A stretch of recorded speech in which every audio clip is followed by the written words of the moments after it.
আসসালামু আলাইকুম। আজ আমি এসেছি আমাদের সেই বিখ্যাত রবীন্দ্রনাথ ঠাকুরের রবীন্দ্র কুঠির বাড়িতে। তো কুঠির বাড়ি বেড়াতে এসে সামনে অনেক সুন্দর, সুন্দর খেলনা এবং লালনের যে গান গাওয়ার যে যন্ত্র, একতারা এরকম আরো ভিন্ন, ভিন্ন অনেক জিনিস এখানে দেখতে পাবেন। তো কুঠির বাড়ি প্রবেশ করতেই আমরা দেখতে পেলাম একটা মাঠের পাশে অনেক সুন্দর জায়গা।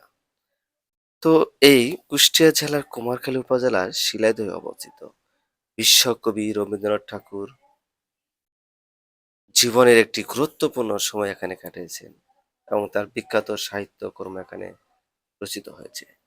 হাঁটতে, হাঁটতে যাওয়ার সময় রতনের ফ্রেন্ডের সাথে দেখা, যেটা আজ ১০ বছর আগে তার সাথে দেখা হয়েছিল, এখানে আবার পরিচিত হয়েছে।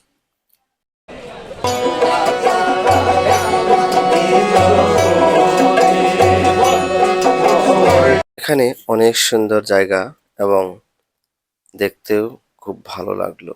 মনটা প্রাণ জুড়িয়ে গেল। এর ভিতরে আমরা হেঁটে, হেঁটে ভিতরে প্রবেশ করার চেষ্টা করতেছি। অনেক মানুষ এসেছে দেখার জন্য। ভিতরে আমি অলরেডি প্রবেশ করেছি। দেখেন তার স্মৃতিচারণ এখানে আছে। খোদা হাফেজ।